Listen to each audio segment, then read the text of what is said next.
Hi, good afternoon and welcome back to the garden. Now I'm going to do planting some of the tomatoes first, and I'm going to put some marigolds in between and a bottle on them so it make it easier for watering. But I need to tell you how I put the frame up first. Now what I do this year, I've purchased some 8-foot canes, thick canes. So I purchased those. They weren't too expensive and they will last a few years if I look after them, store them under cover in the winter, etc. I put a line down where I'm going to make the line of the canes, and believe it or not, I have a little piece of wood I put between and put the canes in as straight as possible or as upright as possible.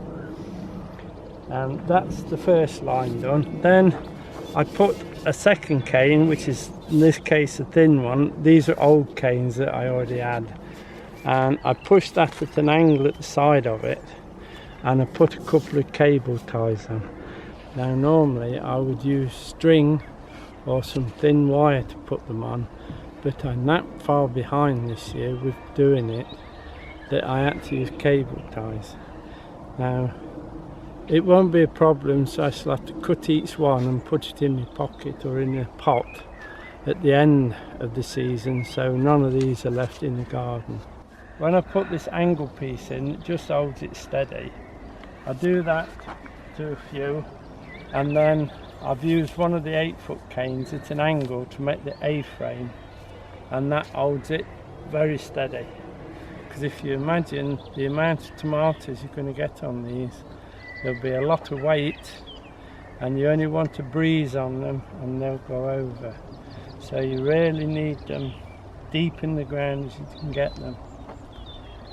Once I've got that on, and I put a cane across the top just to keep it all nice and tight, then we can put the tomatoes on. Now I have put 2 rows in. You can see this line is cocktail crush, and then there's 2 at the end that Gemma gave me. On the next row, these are all sungold, very popular, very nice and sweet tomatoes. This row, when we do plant it, will be half sungold and half of that other one that Gemma gave me, that if you just give me a minute I'll fetch the ticket. Now this row will be a mix of sungold and the ones that Gemma gave me, which were actually called Pink Tiger. It's a heritage variety and it's for outdoors, so this should do all right. So there's 2 on the end of that row, and then when I've run out of sungold I should just do the last few. The thing is, once these Pink Tigers and especially the sungold are cropping, Gemma will be here every few days just to do a bit of picking for me, and anything else that she wants out of the garden she'll harvest them for us. Now I'll just put a couple of tomatoes in with you and the bottles. Put one here, there, look. When I put all the canes in, obviously you're walking up and down on the garden, you're squashing it down even with my 8-stone. So I had to dig the lines where we're going to put the tomatoes just to loosen the soil. It makes planting a lot easier, and they'll be able to get the roots out. They're only in 1 litre pots, so you don't need a lot of room. Nothing in with it because there's lots of manure under here and straw, so there's it's all good stuff for them. Now before they can stand. Before I plant it, as you can see, it's been left in the row and there's lots of side shoots on them and all sorts, so we need to take those off. Just snap them off carefully, obviously. Always be careful you don't rip them down the stem, else that'll go bad and you'll lose them. Just take those side shoots off. It also, by having a few side shoots, stops them growing too tall in the rows up there while we're waiting to plant them. And that one there. There's none at the top, there are actually flowers opening on it, so we're alright. Now these two tapes that are already on, I need to take those off and take the stick out. Because as it grows, these will try and strangle it if they're too tight, so it's best to take them off. Anything that stops that sap getting to these tomatoes is no good at all. Now these bits I put in my pocket, and I'll have to remember to take them out, else Di will be telling me off for getting them in their washing machine. These two bottom leaves will take off anyway. That one's dead, it's not doing nothing. And then we can take it out. It will be well rooted. There you are. Very well rooted. And then always handle them carefully, because if you bend this stem over while you're planting, that's the tomato more or less finished at this stage. Pop them in near to the main cane, and then just trowel it round like we do most of our planting. Trowel it round well. Dump the soil a little bit where it's lumpy. You see? It's very lumpy soil. If it dries out too quick, this soil does tend to set a bit. But if we have some rain, it'll soften it up nicely. My trusty old taping machine, but actually I have two now. So I keep the new one in the top greenhouse and this old one down at the bottom here to use in the garden. Until it gets either lost or forced to pieces again, then we'll have the new one.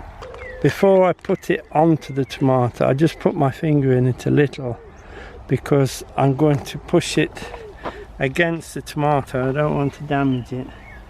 Now don't put them too tight whatever you do. Nice and loose like that. Plenty of play on it, but that's all to do. Just like that. There you go. Hopefully they'll get right up to the top of these 8-foot canes, and then Diane and Gemma won't be able to pick any. They'll all be mine. Now, as you can see, I put some of the bottles in, but I put these on down with you. If we have a year like we had last year, it was so hot and so dry, that's when the bottles come into their own. Because instead of putting water everywhere that evaporates immediately, I can just go down the row and put 2 litres in the bottle, and I know that's going into the plant at the root, and it works very, very well. Obviously you can do that with the water, and then once a week put the feed in and do exactly the same, and it goes to the root and you're not wasting it everywhere else. We have to put it where it can water the root, but also thinking you need it so I can get to it with the watering can. So I should put all these on this side of the line. The others I've put on the other side of the line. Just take it out. Now it's no good going too deep. Don't go too deep because the water will only come out that bit. But you want it to go round where the root is. You'll find that the root will come straight to this for the moisture. Just put it in, slightly tilt it out, and basically plant it like you would plant a tomato. I'll do another one for you. And same again. As you can see, the soil has dried out a bit too quick. If it dries out quick, this soil, it does go quite hard. But then again, when we have a drop of rain, I just come along with the hoe and it breaks up nicely. There is plenty of compost down there. I can see some of the manure already. just chomp the bottom of the hole for it so it's broken up a bit, and then same again, check for side shoots. We're alright on this one, just a couple at the bottom like that. I'll pick those up in a moment. Yeah, that'll load them. Take this tie off, and then this leaf here I'll take the side shoot there, and that leaf I'll take. That one's not so bad. You see they'll soon green up. And then take it down. It will be well rooted, look, very well rooted. Then while you're popping it in, try and angle it towards the cane, because if you're trying to do it afterwards, once you've planted it, you could snap it. And then tighten up. Try and bake the soil the best you can. If you got the same as me, you'll have to chop it a bit. Just put the leaves through so we're not bending any if you can help it. And then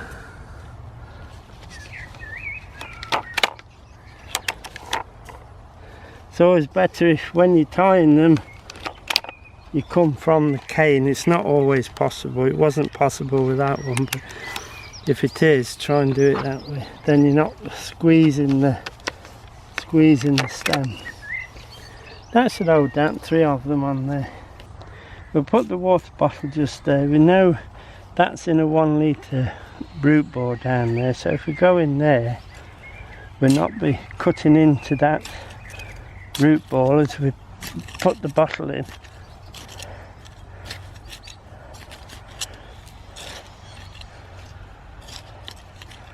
And once we start getting some tomatoes on and start feeding, these will grow away quite quickly. Right, so there's the root ball, so you know it's a 1 litre pot, and that'll fit into there nicely. I'll do it with my hands because it's getting a bit hard in the sun. And also what to do when I've got the crop planted, like you see, I pop a marigold between each tomato to try and keep the aphid off the tomatoes. Now sometimes you get more aphid on the marigold than what you do actually on the tomato, and other times you're getting none at all, so it's a little bit does it don't it sort of thing, but because I always think it does and I was told it does, so that's what we'll put them in. Nothing special, just between the two.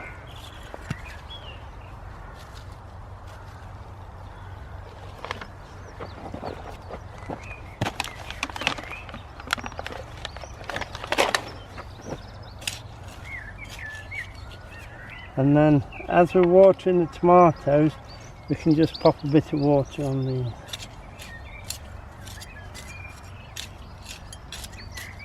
If we start to get a little bit of slug damage, they'll go straight for the marigolds. If they do, and we can see them, then we can put some coffee grounds around everything. I'll show you them.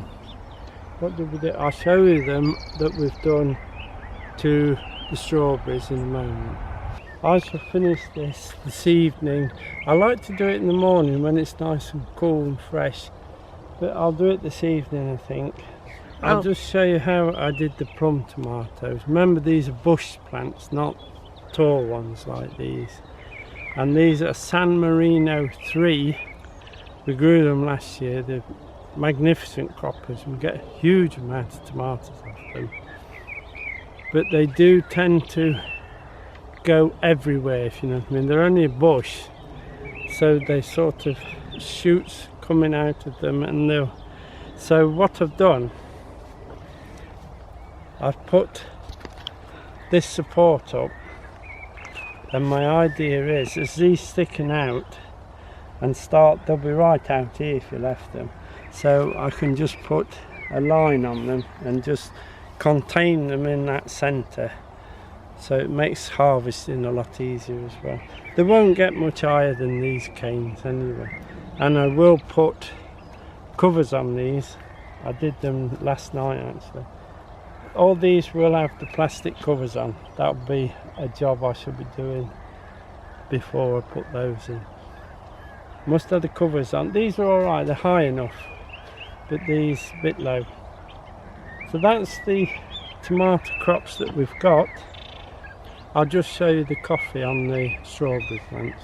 Now we do have trouble with the slugs on the strawberry, so I've started putting some. That is what I get for a week, is that amount of coffee grounds, so it will take 2 weeks each side to get them a good covering. It does work. If you remember when we planted the Brussels and there was holes appearing all over them, and then I put the coffee grounds around them, and I've not had no more holes appear in them at all.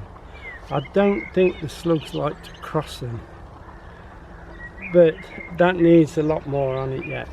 Now I have planted the celery, as you can see, good spacing so they make nice big plants, and I planted them with the bulb planter like we've done most things. Right, now I have put the leeks in, and I've left a couple just to finish off to show how I do those without the compost on the roots. Best to show you than explain. These are the leeks I've planted, quite simple leeks. Make a hole with your bulb planter like that. That can go in between. So the other one about there, level with the line, and a good hole like that. These are the leeks in the growing trays. They're all below 0, and what I do then is I take these out carefully like that, then I shake the compost off so they're more or less bare root, and just drop them in the hole. I'll show you again. There it is, look. They always root down at the bottom anyway. Take the compost off, so it's like that. Little bit of compost still on it, doesn't really matter. And then go to the hole, drop it in. That's it. Once it's in the hole like that, if it's like that, don't worry, it'll straighten itself up in no time. And you just fill the hole to the top, and that's it. Just like that. I'll do this whole row while I'm here. You can see it then, and they do the rest themselves for you.